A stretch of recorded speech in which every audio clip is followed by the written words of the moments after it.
Saodat asri qissalari. Intizor kutilgan tong. Birinchi kitob. Nurulloh Muhammad Raufxon tahriri ostida Nargiza Rahmat qizi va Nodirxon Hasan tarjimasi.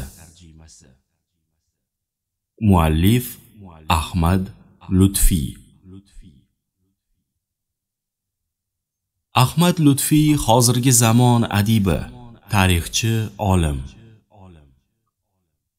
Biz e'tiboringizga havola etayotgan intizor kutilgan tong qissasi Saodat asrdan hikoya qiluvchi 6 jildli asarning birinchi kitobidir. Kitob to'la holida Janobi payg'ambarimiz alayhissalomning tug'ilishlaridan to vafotlariga qadar muborak hayotlarini qamrab oladi. Xuddi shu mavzuga bag'ishlangan boshqa asarlardan farqi, muallif aniq tarixiy voqealar, hodisalarni o'ziga xos badiiy yo'sinda aks ettirganidir. Natijada u g'oyat o'qishli chiqqan. Bu kitoblarning mashhur bo'lib ketganini shundan ham bilsa bo'ladiki, asar 4 marta nashr qilingandir. Inshaalloh sizlarga ham yoqadi degan umiddamiz. Muallifdan.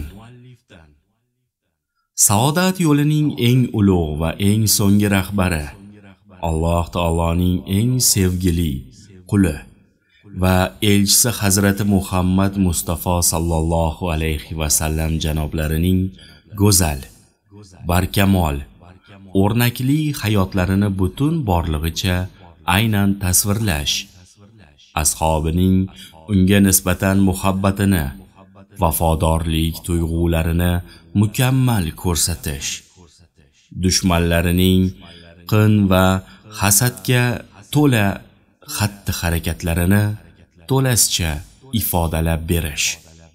Fikrimizcha hech bir insonning qo'lidan kelmaydi. Masalan, Abu Bakr hazratlarining Janobi Rasululloh sallallohu alayhi va sallamga bo'lgan mehr muhabbati, Abu Jahldagi qin va hasad ummon kabi cheksiz, chegarasizdir. Hozirga qadar aytilgan gaplar ham, aytilajak gaplar ham shu ummondan bir necha qatradir xolos. 100 yillarcha davom etgan tussiz, mas'uliyatsiz hayot. Bu hayot ichidagi yaxshi-yomon, ibrat olish mumkin bo'lgan e'tiqod, axloq, odat va an'analar. Undan keyin ilohiy amr hilpiratgan tavhid sanjog'i va haq bilan botil orasida yuzaga kelgan buyuk kurash. Taqdim etilayotgan kitobning birinchi bo'limi Sarvari Anbiyo janoblari sallallohu alayhi va sallamning tug'ilishidan to nubuvvat vazifasini olgunga qadar kechgan hayotlarini va o'shandagi johiliyat davrini aks ettiradi. Undan keyingi nubuvvat va risolat vazifasini olgandan to Parvardigoriga qovushgunlariga qadar o'tgan vaqt saodat davri deyiladi. Oydinliklar sari deb nomlangan ikkinchi bo'lim shu davrning ilk pallalaridan hikoya qiladi.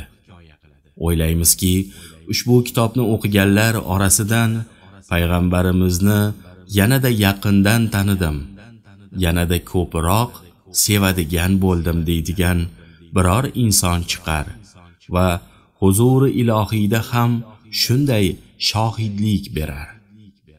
Ana shunda bu kitobdan kutilgan natija-yu mukofotga erishgan bo'lamiz.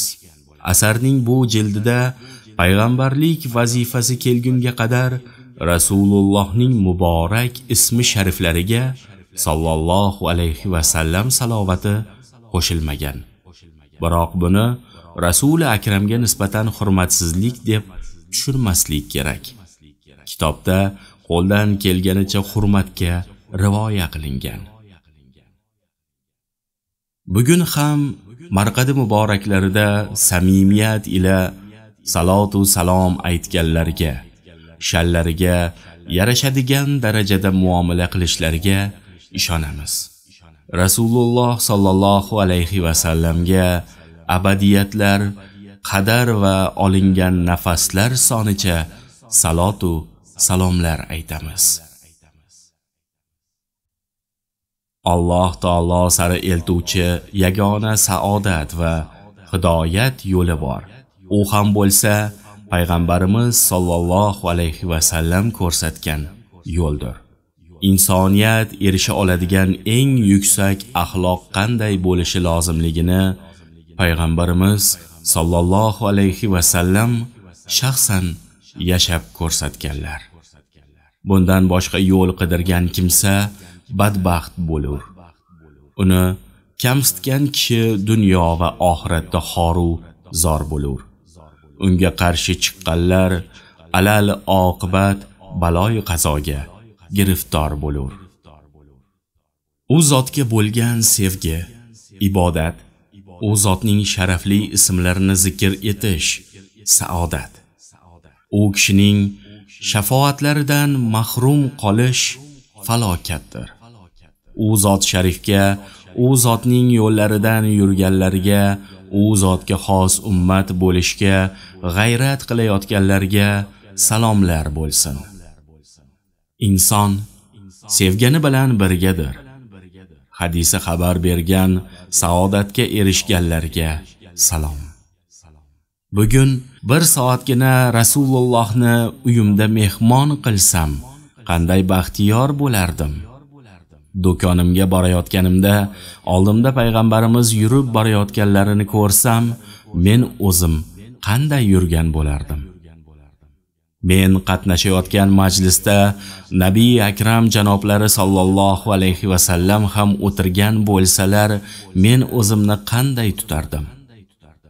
Janobi Rasululloh yashagan saodat davrida yashaganimda u zotga hurmatim qanday bo'lar edi kabi hayajonli savollarni o'ziga bera oluvchi va bularni aziz umrida tadbiq qilish fursatini topguvchi, yotarda u kishining sevgisi yodi bilan uyquga ketguvchi, uyg'onganida u zotning gul bo'ylarini hidlash fikri ila turadigan mo'minlarga salomlar bo'lsin. Tilim seni so'ylasin, qalbim doim seni eslasin, sevgingga to'qnashmagan qalb ko'ksimda bo'lmasin. Mushk taratgan tuprog'ingga yuzlarimni surmasam, isyon ila chirigan ko'zlarim yumilmasin.